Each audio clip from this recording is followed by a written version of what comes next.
My hearty greetings to every one of you this morning. உங்கள் அனைவருக்கும் என்னுடைய இதயத்திலிருந்து வாழ்த்துக்களை நான் தெரிவித்துக் கொள்கிறேன். Good morning and praise the Lord to everyone. உங்கள் அனைவருக்கும் என்னுடைய காலை வணக்கங்கள். பிரைஸ் தி லார்ட் நான் சொல்லிக் கொள்கிறேன். Thank you so much for taking the time to be part of this prayer meeting. நீங்க நேரம் எடுத்து இந்த ஜெபத்தில் கலந்து கொள்வதற்காக, இந்த காலை ஜெபத்தில் கலந்து கொள்வதற்காக உங்களுக்கு நான் நன்றி சொல்கிறேன். The focus of this prayer is to, help each one of us experience a personal spiritual revival. இந்த ஜெபத்தினுடைய நோக்கம் என்னவென்றால், நம்ம ஒவ்வொருவரும் நம்முடைய தனிப்பட்ட வாழ்க்கையில ஒரு எழுப்புதலை அனுபவிக்க வேண்டும், அதற்கு உதவி செய்யணும் அப்படிங்கிறதுக்காக தான். So I encourage all of you to take some time, even after this prayer, to pray and meditate on what you, meditate on the passage for today and seek God and, get closer to God. Just focus on that, get closer to God. நீங்க இந்த நாட்கள்ல நீங்க இந்த ஜெபம் முடிஞ்சதுக்கு அப்புறம் கூட எப்பயாவது உங்களுக்கு முடிஞ்ச போது நேரம் எடுத்து ஜெபம் பண்ணுங்க, தியானம் பண்ணுங்க. இன்னைக்கு பார்க்குற அந்த வேத பகுதியை எடுத்து தியானம் பண்ணி இன்னும் அதிகமா ஆண்டவர்கிட்ட போய் சேரணும், ஆண்டவர் போல இருக்கணும், இயேசு போல இருக்கணும், எனக்கு உதவி செய்யுன்னு சொல்லிட்டு அந்த பேஷனோட நீங்க இதை செய்யும்படியாக நான் கேட்குறேன். This is very important. The ultimate goal of every Christian is to be like Christ. நம்ம எல்லா கிறிஸ்தவங்களுடைய ஒரு பிரதான அல்லது ஒரு தீர்க்கமான ஒரு கோல், இலக்கு என்ன அப்படின்னா, நம்ம இயேசுவை போல இருக்க வேண்டும் என்பதுதான். So let's move forward to that. நம்ம அதை நோக்கி நம்ம போய்கொண்டே இருப்போம். The Lord will surely bless each one of us as we do that. நாம் அப்படி செய்யும் போது நிச்சயமாக கர்த்தர் நம்மை ஆசீர்வதிப்பார் என்பதுல எந்த சந்தேகமும் இல்லை. So with that in mind, let's look at what we have today, what God has for us today. அந்த ஒரு மனசோட இன்னைக்கு ஆண்டவர் நமக்கு என்ன வைத்திருக்கிறார் என்பதை நாம பார்ப்போம். The text for today, for today's meditation is Hebrews chapter 8 verses 1 through 6. இன்றைக்கு தியானத்திற்காக நமக்கு இருக்கின்ற வேத பகுதி எபிரேயர் 8வது அதிகாரம் 1 6 வசனம் வரை. The topic, a superior ministry and covenant. உன்னதமான ஊழியம் மற்றும் உடன்படிக்கை என்பதுதான் தலைப்பு. I want to read the text in English first and then in Tamil. English. Hebrews chapter 8 verses 1 through 6. Here is the main point. We have a high priest who sat down in the place of honor beside the throne of the majestic God in heaven. There he ministers in the heavenly tabernacle, the true place of worship that was built by the Lord and not by human hands. And since every high priest is required to offer gifts and sacrifices of a high priest, must make an offering too. If he were here on earth, he would not even be a priest, since there already are priests who offer the gifts required by the law. They serve in a system of worship that is only a copy or shadow of the real one in heaven. For when Moses was getting ready to build the tabernacle, God gave him this warning: be sure that you make everything according to the pattern I have shown you here on the mountain. But now Jesus, our high priest, has been given a ministry that is far superior to the old priesthood, for he is the one who mediates for us a far better covenant with God based on better promises. And in Tamil, எபிரேயர் 8வது அதிகாரம் 1 6 வரை. மேலே சொல்லியவைகளின் முக்கியமான பொருள் என்னவென்றால், பரலோகத்தில் உள்ள மகத்துவமான சிங்காசனத்தின் வலது பக்கத்திலே உட்கார்ந்திருக்கிறவருமாக, பரிசுத்த இடத்திலும் மனிதர்களால் அல்ல கர்த்தரால் நிறுவப்பட்ட உண்மையான கூடாரத்திலும் ஆசாரிய ஊழியம் செய்கிறவருமாக இருக்கிற பிரதான ஆசாரியர் நமக்கு உண்டு. ஒவ்வொரு பிரதான ஆசாரியனும் காணிக்கைகளையும் பலிகளையும் செலுத்துவதற்காக நியமிக்கப்படுகிறான். ஆகவே செலுத்துவதற்கு ஏதாவது ஒன்று இவருக்கும் அவசியமாக இருக்கிறது. பூமியில கிறிஸ்து இருப்பாரானால் ஆசாரியராக இருக்க மாட்டார். ஏனென்றால் நியாய பிரமாணத்தின்படி காணிக்கைகளை செலுத்துகிற ஆசாரியர்கள் இருக்கிறார்களே. இவர்கள் செய்யும் ஆராதனை பரலோகத்தில் இருப்பவைகளின் சாயலுக்கும் நிழலுக்கும் ஒத்திருக்கிறது. அப்படியே மோசே கூடாரத்தை கட்ட போகும்போது மலையிலே உனக்கு காண்பிக்கப்பட்ட மாதிரியின்படியே நீ எல்லாவற்றையும் செய்ய எச்சரிக்கையாய் இரு என்று தேவன் அவனுக்கு கட்டளையிட்டார். கிறிஸ்துவானவர் விசேஷித்த வாக்குத்தத்தங்களினால் நிரூபிக்கப்பட்ட விசேஷித்த உடன்படிக்கைக்கு எப்படி மத்தியஸ்தராக இருக்கிறாரோ அப்படியே முக்கியமான ஆசாரிய ஊழியத்தையும் பெற்றிருக்கிறார். Okay, let me first share with you what this small text says. முதலாவதாக இந்த சின்ன வேத பகுதி என்ன சொல்லுகிறது என்பதை நம்ம கவனிப்பது மிக முக்கியமான ஒரு காரியம்.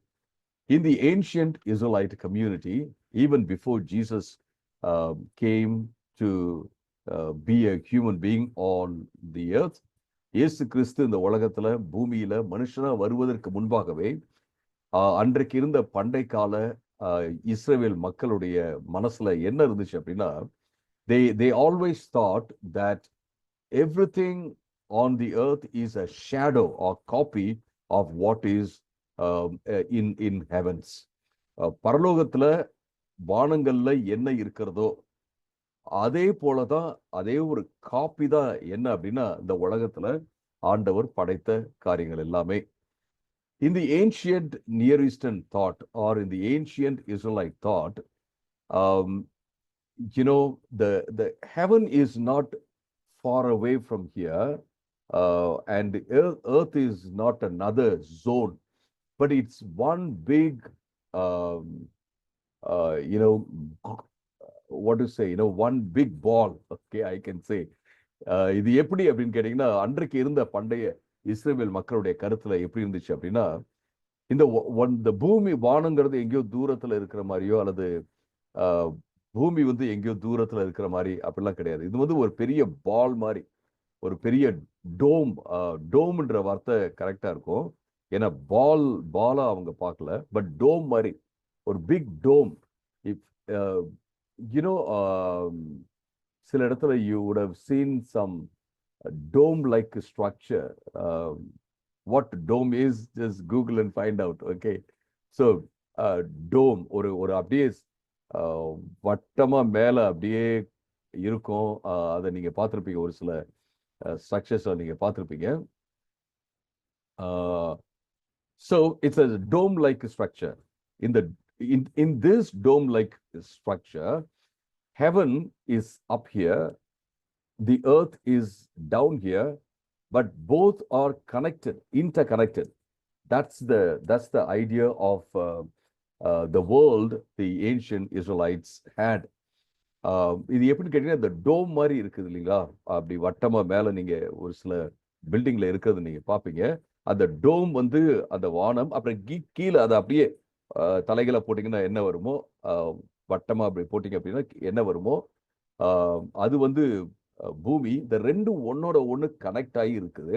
And there are interactions between heaven and the earth. இந்த வானத்துக்கும் பூமிக்கும் இடையில தொடர்புகள் போய்கொண்டே இருக்குது. Even God and his angels come here and then go up. There is a transportation of beings, spiritual beings, to and fro.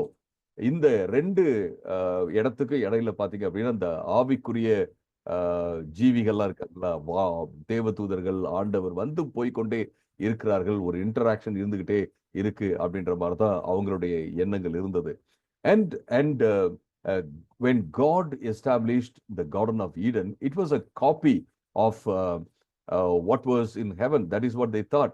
ஆண்டவர் Eden தோட்டத்தை படைச்ச போது அவங்க அங்க பரலோகத்துல இருக்கிற மாதிரியான அந்த வளமை, செழிப்பு, அந்த நல்ல ஒரு இடத்தை தான் அவங்க ஆண்டவர் படைச்சாரு அப்படின்னு சொல்லிட்டு அவங்க கருதுனாங்க. So the Garden of Eden was not simply a place of dwelling for Adam and Eve. It was a sanctuary. It was a place for God's dwelling, with human beings. That's how we need to understand.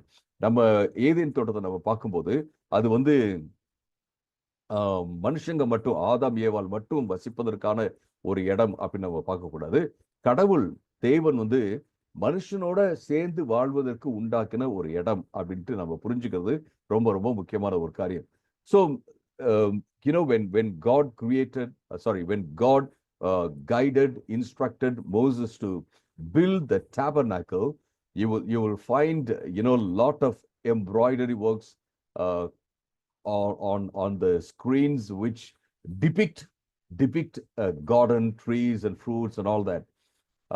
நீங்க வந்து ஆசாரிப்பு கூடாரத்தை உருவாக்கும் சொல்லும்போது, மோசே சொல்லும்போது நீங்க பாத்தீங்க அப்படின்னா அங்க உள்ள திரைச்சீலைகளில மற்ற இடங்கள்ல பாத்தீங்கன்னா நீங்க இந்த கார்டன், மரம், பழங்கள் இதெல்லாம் நீங்க அவங்க வந்து அந்த கை வேலையாக செய்வதை நீங்க பார்க்கலாம். That also refers to signifies that it is another kind of garden of Eden. இது வந்து ஆசாரிப்பு கூடாரம் பாத்தீங்கன்னா இன்னொரு விதத்துல ஒரு தேவனுடைய அந்த தோட்டம், ஏதேன் தோட்டம் அப்படின்னு சொல்லலாம். when you come to the temple also, you will find on the walls a lot of handiworks which actually depict a garden in terms of carving trees and fruits and all that. நீங்க ஆலயத்தை நீங்க பாத்தீங்கன்னாலும் சரி, இஸ்ரவேல் ஆலயத்தை பாத்தீங்கன்னாலும் சரி, அங்க சுவர்கள்ல மரங்களும் பழங்களும் அங்க இருப்பதை நீங்க பாக்குறீங்க. why do they have it? ஏன் அது அவங்க அப்படி பண்ணி வச்சிருக்காங்க அப்படின்னா, once again it takes us back to the Garden of Eden.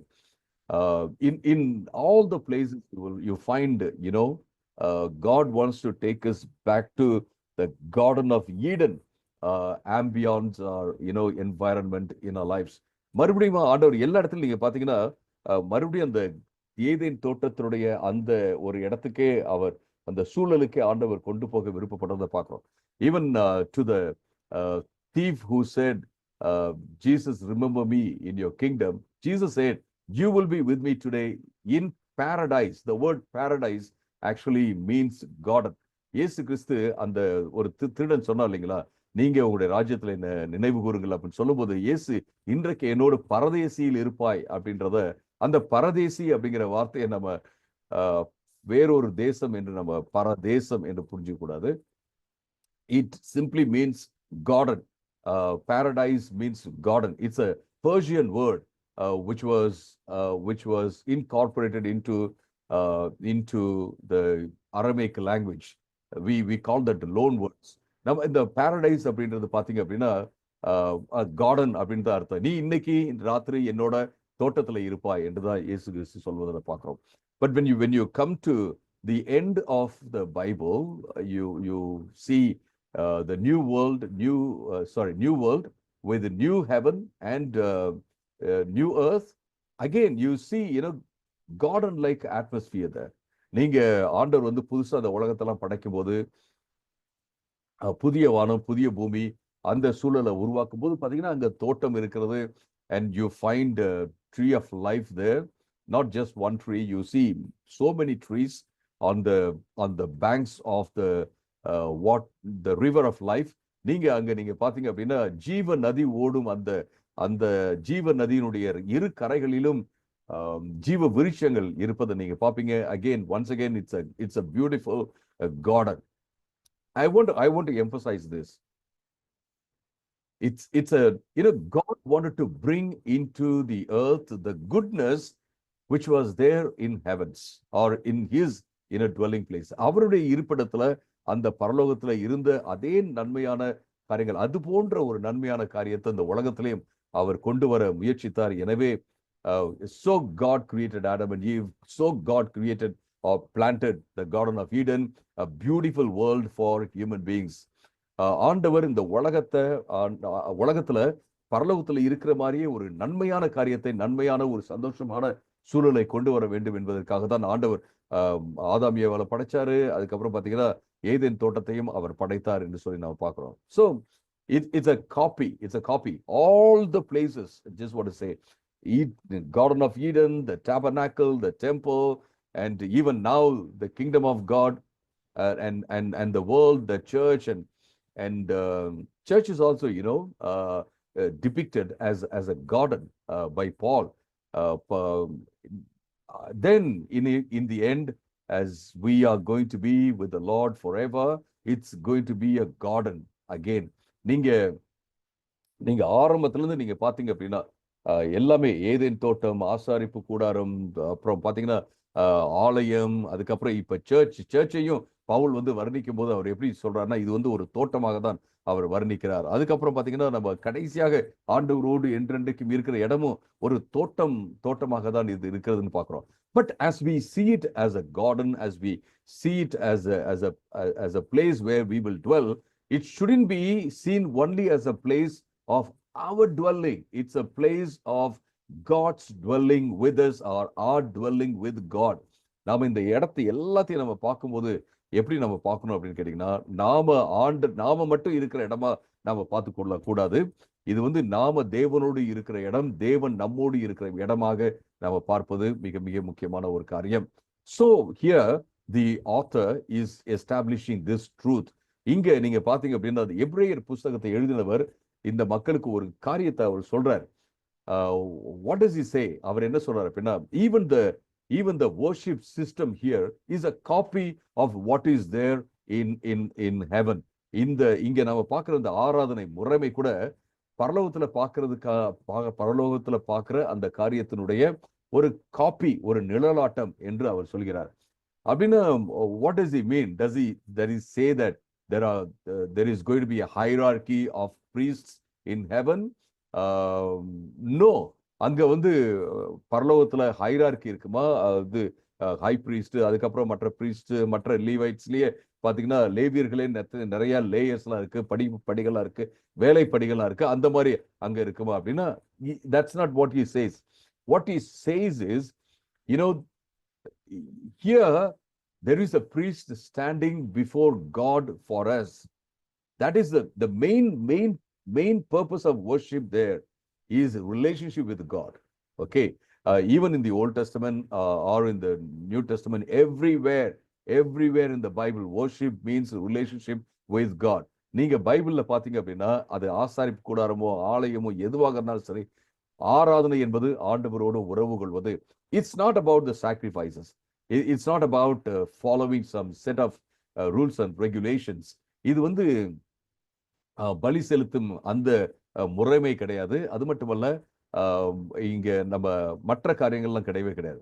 It's about relating to God. இது ஆண்டவரை வந்து நம்ம ஆண்டவரோடு உறவு கொள்ளும் காரியம். யாராவது ஒருத்தர் என்ன செய்யறாருன்னா, நம்மள ஆண்டவர்கிட்ட கூட்டு போறாரு அப்படின்ட்டு இங்க பாக்குறோம். பழைய ஏற்பாட்டுல நம்ம பாக்குறோம். God is not a bloodthirsty God. ஆண்டவர் வந்து ரத்த காட்டேரி மாதிரி ரத்த தாகம் கொண்ட ஒரு தேவன் இல்ல. Give me a sacrifice, give me a sacrifice. In many places in the Old Testament, you would find people getting back into relationship with God without a sacrifice. நீங்க வேத புஸ்தகத்துல பார்க்கும்போது, பழைய ஏற்பாட்டுல பார்க்கும்போது நம்ம இப்படி புரிஞ்ச கூடாது. இயேசு வந்து தேவன் வந்து எனக்கு ரத்தம் கொடுங்க, ரத்தம் இல்லாட்டினா அவ்வளவுதான். சிலர்லாம் சொல்லுவாங்க, ரத்தம் இல்லையே சுத்தம் இல்லை அப்படின்னு சொல்லிட்டு. ரத்தம் இல்லைன்னா ஒண்ணுமே கிடையாது, நீங்க ரத்தம் கொடுங்க அப்பதான் அவங்கள மன்னிப்பேன் அப்படின்லாம் சொல்றவரே கிடையாது ஆண்டவர். ஆண்டவர் வந்து நிறைய பேரை நீங்க பழைய ஏற்பாடுல பாத்தீங்க அப்படின்னா, நிறைய பேரை அவங்க வந்து மனம் திரும்பினதுக்காகவே அவங்களை என்ன செஞ்சிருக்காரு, மன்னிச்சிருக்கிறாரு. பலியெல்லாம் கேட்கவே கிடையாது அப்படின்னு சொல்லி நம்ம பார்க்கிறோம்.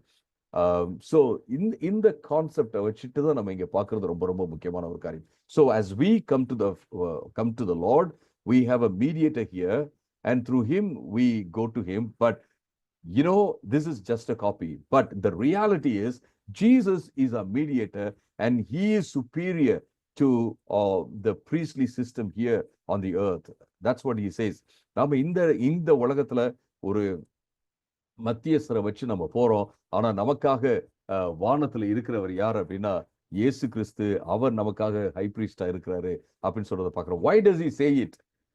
Is because the people are going back into the Jewish cultures, the rituals, again into the priestly system. இந்த மக்கள் பாத்தீங்க அப்படின்னா மீண்டுமாக அந்த யூத சம்பிரதாயத்துக்குள்ளேயே அவர்கள் செல்கிறார்கள். அந்த ஆசாரிப்பு காரியத்துக்குள்ள அவங்க போறாங்க. எனவே இங்க என்ன என்ன சொல்றாரு அப்படின்னா, நீங்க அதுக்குள்ள போகாதீங்க, இது எல்லாமே நிழலாட்டம் தான். உண்மையானது என்ன அப்படின்னா, இயேசு கிறிஸ்து, the reality is that Jesus is a mediator. Jesus is highly exalted mediator and he is seated on the right hand side of the Father. இங்க என்ன சொல்றாரு அப்படின்னா, இயேசு கிறிஸ்து உன்னதமான ஒரு ஆசாரியனாக இருக்கிறார். அவர் நமக்காக பரிந்து பேசுகிறவராக இருக்கிறார். அவர் வானத்துல இருக்கிற அந்த கூடாரத்தில் அவர் இருக்கிறார். அவர்தான் இங்க இருக்கிற ஆசாரியர்களை காட்டிலும் பெரியவராக இருக்கிறார் என்பதை நாம் பார்க்கிறோம். This is the essence of this text. இதுதான் இந்த வேத பகுதி சொல்லும் முக்கியமான காரியங்கள். I want to share with you some important points before we conclude this morning. இந்த காலை வேளையில முக்கியமான சில கருத்துக்களை இந்த வேத பகுதியை அடிப்படையாக கொண்டு முக்கியமான கருத்துக்களை நான் உங்களோடு நான் பகிர்ந்து கொள்ள போகிறேன். அதன் பின்பு நாம முடிக்க போறோம். The first one is put your confidence in Christ's authority. நீங்க உங்களுடைய கான்ஃபிடன்ஸ், உங்களுடைய நம்பிக்கையை இயேசு கிறிஸ்துவனுடைய அதிகாரத்து மேல நீங்க வைங்க. That is very important. Jesus is on the right hand side of the Father and he is interceding for us. When we feel weak and unworthy, we should go to him. நாம இயேசு கிறிஸ்து பிதாவுடைய வலது பாரிசத்துல இருக்கிறார். அவர் நமக்காக பரிந்து பேசுகிறார். நாம பலவீனமா உணரும் போது, தகுதியற்றவர்களாக உணரும் போது நாம அவர்கிட்ட போக வேண்டும். அது ரொம்ப ரொம்ப முக்கியமான ஒரு காரியம். You feel like you are completely resting in him. அவர் மேல நீங்க முழுவதுமாக நம்பி இருக்கீங்க, அவர் மேல உட்கார்ந்து இருக்கீங்க, அவர் மேல சாய்ந்திருக்கீங்க அப்படிங்கிறத நீங்க மனதில் வைத்துக் கொள்ளுங்கள். அது ரொம்ப ரொம்ப முக்கியமான ஒரு காரியம். Once when I was in a house, they told me, sit on this chair. ஒருத்தவங்க வீட்டுல நான் இருக்கும்போது இந்த சேர்ல நீங்க உட்காருங்க அப்படின்னு அவங்க சொன்னாங்க. நான் உட்கார்ந்து ஒரு 2 minutes இருக்கும். So within 2 minutes after sitting, the chair broke. I fell down for a moment, for a couple of seconds. I think I didn't know what happened. அந்த சேர்ல உட்கார்ந்தேன். நான் 2 minutesலயே நான் கீழே விழுந்துட்டு ஒரு சில செகண்ட்ஸ் நான் எங்க இருக்கிறேன் என்னன்னு எனக்கு தெரியல. So after that it became like a trauma. அது அப்படியே மனசுல பதிஞ்சு அப்படியே ஒரு பயம் மாதிரி வந்துருச்சு எனக்கு. So wherever I would go, I would check the chair. I would ask the people, is the chair okay? Can I sit? And it sounded strange to the people. They asked, why is pastor asking this? நான் பாத்தீங்க அப்படின்னா மற்றபடி அதுக்கப்புறம் எந்த வீட்டுக்கு போனாலும் சேரை check பண்ணி பார்த்துக்குவேன், தள்ளி பார்த்துக்குவேன். முக்கியமா பிளாஸ்டிக் சேரா இருந்துச்சுன்னா அப்புறமேட்டு நான் கேட்டுக்குவேன், சேர் ஓகேங்களா, உட்காரலாமா?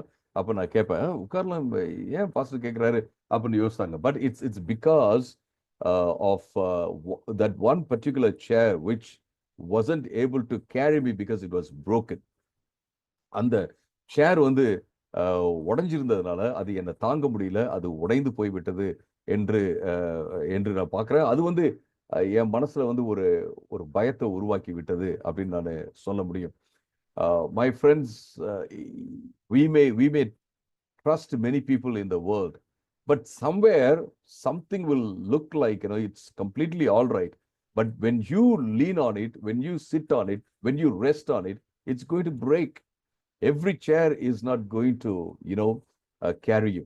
நீங்க பாத்தீங்கன்னா இந்த உலகத்துல சில சேர்ஸ் எல்லாம் நல்லா தான் இருக்கும், ஆனா நீங்க உட்காரும் போது அது உடைஞ்சிருக்கும். உள்ளுக்குள்ள எப்படி இருக்கு அப்படின்னு நமக்கு தெரியாது, பலவீனமாக இருக்கிறதுக்கு வாய்ப்பு இருக்கு. But when you rest on God, when you put your whole weight on God, when you put your whole burden on God, I just want to tell you, he can carry you. He is not going to break. He is not going to make you fall down. He is going to carry you. That's what we find. So the first thing is you put your confidence in Christ's authority. இயேசு கிறிஸ்துவின் மேல இருக்கிற அந்த அதிகாரத்தின் மேல போடுங்க. இந்த இருக்கிற சேருங்க எல்லாமே உங்களை தாங்க போறது கிடையாது. ஏதாவது ஒண்ணு எங்கேயாவது உடையும். எனவே நாம நம்முடைய முழு எடையையும் முழு பாரத்தையும் ஆண்டவர் மேல போட்டு ஆண்டவரையே நம்பி இருக்கிறது ரொம்ப ரொம்ப முக்கியமான ஒரு காரியம். The second thing I want to share with you is worship with a heavenly perspective. Worship with a heavenly perspective. நீங்க பரலோகத்தினுடைய கண்ணோட்டத்தோட ஆண்டவரை நீங்க ஆராதிப்பது மிக மிக முக்கியமான ஒரு காரியம். So when we worship God with a heavenly perspective, our worship is not going to be limited to rituals. நாம அந்த பரலோக கண்ணோட்டத்தோட ஆண்டவரை நம்ம வந்து ஆராதிக்கும் போது சடங்கு ரீதியாக நம்ம ஆராதிக்கவே மாட்டோம். இதுதான் ரொம்ப முக்கியமான ஒரு காரியம். Do we prioritize a living relationship with Jesus Christ? இயேசு கிறிஸ்துவோட இருக்கிற உயிரோட இருக்கிற அந்த உறவு நமக்கு முக்கியமான ஒன்றாக நம்முடைய வாழ்க்கையில இருக்கிறதா என்பதை நம்ம பார்க்கிறது ரொம்ப ரொம்ப முக்கியமான ஒரு காரியம். I have seen some people doing some outward things, but they are not worshiping the Lord. சில ஆட்கள் நான் பார்த்திருக்கிறேன், அவங்க வந்து வெளிப்படையாக செய்ய வேண்டிய காரியங்களை எல்லாத்தையும் செய்வாங்க. For example, they can clap their hands, they can even dance and express themselves outwardly in terms of worship. ஆண்டவரை தொழுது கொள்ற அந்த காரியத்துல நிறைய பேர் பார்த்தீங்கன்னா, நிறைய பேருன்னு சொல்றதா அல்லது கொஞ்சம் பேருன்னு சொல்றதா எனக்கு தெரியல. பட் ஒரு சிலரை நான் பார்த்துருக்கிறேன். அவங்க வந்து கையெல்லாம் தட்டுவாங்க, வெளிப்படையா கையெல்லாம் தட்டுவாங்க, குதிச்சு பாட்டு பாடுவாங்க, நல்லா எக்ஸ்பிரஸ் பண்ணுவாங்க. பட் உண்மையில நீங்க பாத்தீங்க அப்படின்னா, அவங்க ஆண்டவரை நம்புறாங்களா, ஆண்டவரோட உறவு வச்சிருக்காங்களா அப்படின்னா இல்ல. But that's a sad thing. But at the same time, I do not say that we don't need to express ourselves. We have to express ourselves as we worship the Lord. அப்பனா நம்ம வந்து ஆராதிக்கும் போது நம்மளை வெளிப்படுத்த தேவையில்லை அப்படின்லாம் நான் சொல்லல. இயந்திரம் போல நீங்க அப்படியே நில்லுங்க அப்படின்னு சொல்லல. I believe in expressing. I believe in expressing. I want to lift my hands. I want to clap my hands. If I know how to dance, I can dance. And I want to engage in worship emotionally, intellectually, and in every way with my body. I want to engage in worship. ஆராதனை அப்படின்னு வச்சுட்டீங்கன்னா எனக்கு கை தட்டுறது ரொம்ப பிடிக்கும். நல்லா சந்தோஷமா அதுல participate பண்ண, சும்மா இயந்திர மாதிரி ஏதோ பொம்மை மாதிரி நிக்கிறது, ஏதோ ஸ்பெக்டேட்டர் மாதிரி நிக்கிறது எனக்கு பிடிக்கவே பிடிக்காது. I want to engage in worship. அதெல்லாம் எனக்கு ரொம்ப ரொம்ப இம்பார்ட்டன்ட். ஏன்னா நம்ம முழுவதுமாக நம்முடைய அறிவு, உணர்வுகள் எல்லாத்தோடையும் நம்ம வந்து அதுல பார்ட்டிசிபேட் பண்றது ரொம்ப ரொம்ப இம்பார்ட்டன்டான ஒரு காரியம். But the most important thing are the core of worship, the act of worship is that we have a very good relationship with God. ஆனா இது எல்லாத்துலயும் வந்து ரொம்ப ரொம்ப முக்கியமானது என்னன்னா, ஆண்டவரோட நம்ம உறவு வைத்திருப்பதா ரொம்ப ரொம்ப முக்கியமான ஒரு காரியம்.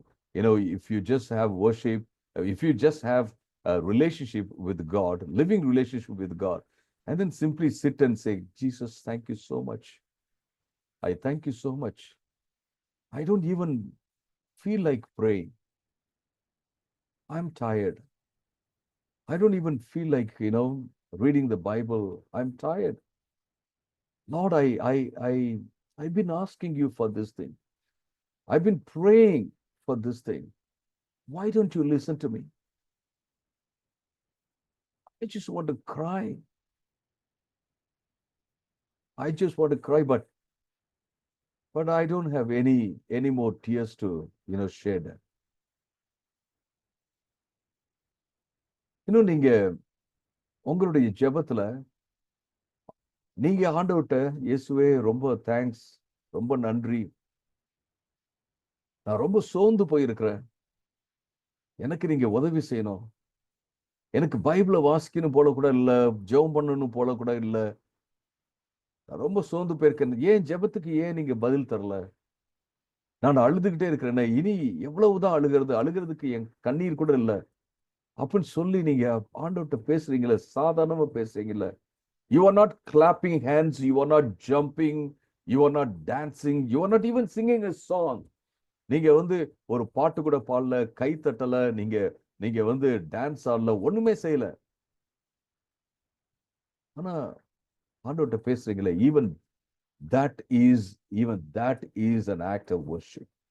அது கூட என்ன பாத்தீங்கன்னா, ஆண்டவரோடு உறவு கொள்ளும் காரியம், ஆண்டவரை ஆராதிக்கும் காரியம். அருமையானவர்களே, அதை மனதிலே வைத்துக் கொள்ள வேண்டும். இது ரொம்ப ரொம்ப முக்கியமான ஒரு காரியம். The next thing I want to share with you is, the next point I want to share with you is, stop relying on your own strength. உங்களுடைய சொந்த பலத்து மேல சாயாமல் இருங்க அப்படின்னு தான் நான் சொல்வேன். Many people live as if their good deeds can earn God's favor. நிறைய பேர் என்ன செய்றாங்கன்னா, அவங்க நல்லது செய்யறது வந்து ஆண்டவருடைய கிருபையை சம்பாதிச்சணும் அப்படின்னு நினைக்கிறாங்க. But the truth is Jesus has already provided the perfect sacrifice. இயேசு கிறிஸ்து உங்களுக்காக தன்னையே பலியாக கொடுத்து விட்டார் என்று நம்ம பார்க்கிறோம். So what we need to do, we need to simply rest in his grace and stop striving for righteousness through our own works. நாம அவருடைய கிருபையை சார்ந்திருப்பதும், நாம என்னது நாம வந்து எப்படியாவது நீதிமானாக இருக்க வேண்டும் என்று சொல்லி செய்கிற அந்த காரியத்தெல்லாம் ஸ்டாப் பண்ணிட்டு அவருடைய கிருபையை சார்ந்திருப்பது மிக மிக முக்கியமான ஒரு காரியம். So what does it mean? What does it mean? Does it mean that we should stop doing good things? நாம அப்படின்னா என்ன அர்த்தம்? நம்ம நல்ல காரியங்கள் செய்யறத நம்ம விட்டுறணுமா? எல்லாம் இயேசு பார்த்துக்குவாரு, கிருப கிருப அப்ப நம்ம விட்டுறணுமா? What does it mean? It doesn't mean that we have to give up our good deeds. நம்முடைய நல்ல காரியங்களை விட வேண்டும் என்பது கிடையாது. We have to be in Christ. You know, for example, you are crossing a river. You are crossing a river. Crossing a river is not a problem. And your aim to be on the other side of the river is not a problem. But how are you going to cross the river? நீங்க ஒரு நதியை கடக்கணும் அப்படின்னா, நீங்க அந்த நதியை கடக்கணும் அப்படின்னு யோசிக்கிறது தப்பு கிடையாது. அந்த நதியினுடைய இன்னொரு பக்கத்துக்கு நீங்க போகணும், கரைக்கு போகணும் அப்படின்னு யோசிக்கிறது பிரச்சனையே கிடையாது. பட் எப்படி நீங்க போக போறீங்க? Can you swim? நீங்க வந்து நீச்சல் அடிக்க முடியுமா? அல்லது can you walk on the water? நீங்க தண்ணியில நடக்க முடியுமா? To you have a boat? ஒரு போட் இருக்குதா? எப்படி? How are you going to cross? But your strength is limited. Even if you try swimming, you can't swim the whole way. அந்த முழு வழியும் என்ன செய்ய முடியாது, நீங்க ஸ்விம் பண்ண முடியாது. ஒரு பெரிய ரிவர்னு வச்சுக்கோங்களேன், நடக்க முடியுமா? No, you can't walk. So you need somebody to help you. நீங்க உங்களுக்கு உதவி செய்யறதுக்கு யாராவது தேவை. Maybe, it's like, Peter who said, I want to walk like you, Jesus, tell me to come. And Jesus says, come, and then he is walking on the waters and he looks at the waves and he sinks in the waters, and then he says, Lord, help me. And Jesus takes him up, and then what happens? Jesus takes him to the boat, and then both of them along with the other disciples are in the boat and cross the sea of Galilee. நீங்க பேதுருடைய காரியத்தை நீங்க பாத்தீங்க அப்படின்னா, பேதுரு இயேசுவே நீங்க தண்ணியில் நடக்கிறீங்க, நானும் நடக்கணும்னு சொல்றாரு. இயேசு வாங்கன்னு சொல்றாரு. இயேசு போல அவர் நடக்கிறாரு, அலைகளை பார்க்கிறாரு, மூழ்கிறாரு. அதுக்கப்புறம் கர்த்தாவை உதவி செய்யுங்கன்னு சொல்றாரு. இயேசு வந்து அவரை தண்ணியில இருந்து எடுக்கிறாரு, தூக்கி விடுறாரு. தூக்கி என்ன செய்யறாருன்னா போட்டுக்கு கொண்டு வராரு. போட்ல சேர்ந்துதான் எல்லாம் போறாங்க. They are not walking across the sea. They are using the boat. But in all these things, Jesus is with Peter. அவங்க வந்து நடந்தே கரைக்கு போகல. அவங்க வந்து அந்த இருக்கிற போட்டுல ஏறிதான் மற்ற டிசைபிள்ஸோட தான் அவங்க போறாங்க. பட் இந்த எல்லாவற்றிலுமே பாத்தீங்கன்னா இயேசு இருக்கிறார். இயேசுவோட சேர்ந்து ஒரு பெரிய சாதனையை அவர் பண்ணிட்டாரு அப்படிங்கிறத நம்ம பார்க்கிறோம். இயேசுவோட சேர்ந்து it may sound like it's just another boat. It's just a boat. Another boat இல்ல, இது போட்டு தானே அப்படின்னு இருக்கும். ஆனா that small part of Peter walking on the water, Jesus saving, is an amazing thing. நீங்க ஒரு போட் அப்படின்னு நினைக்கலாம், மறுபடியும் அதே போட்டுக்கு தானே வராரு அப்படின்னு நினைக்கலாம். ஆனா அங்க பேதுரு வந்து நடந்ததும், தண்ணீர்ல நடந்ததும், மூழ்கினதும், இயேசு வந்து அவனை காப்பாற்றினது ஒரு பெரிய பெரிய பெரிய ஒரு சாதனை, ஒரு பெரிய காரியம், அவன் வாழ்க்கையிலேயே மறக்க முடியாத ஒரு காரியம் அப்ப நம்ம சொல்ல அருமையானவர்களே. Jesus can do wonders for you. இயேசு பல அதிசயமான காரியங்களை உங்களால முடியாததை அவர் செய்ய முடியும் என்பதுதான் நம்ம பார்க்கிறோம். So don't depend upon your strength. Just go to pray just 1 minute prayer. ஒரே ஒரு நிமிஷம் பிரேயர். ஆண்டவரே, இந்த நேரத்துல இங்க இருக்கிற ஒவ்வொருத்தரும் நீங்க தொடுங்க. நீங்க எங்களுக்காக ஆசாரியராக இருக்கீங்க, எங்களுக்காக பரிந்து பேசுறவா இருக்கீங்க, எங்களுக்காக எல்லாத்தையும் செஞ்சிட்டீங்க. உங்களை நாங்க நம்புறோம் ஆண்டவரே. ஆண்டவரே, நாங்க கைவிடப்படுவதில்லை. உங்களை 100% நம்ப, உங்க மேல சார்ந்திருக்க உதவி செய்யுங்க. அது மட்டுமல்ல, எங்களுடைய பலத்தை சாராம உங்க பலத்தை சார்ந்திருக்க உதவி செய்யுங்க. இயேசுவின் நாமத்தில் ஆமென்.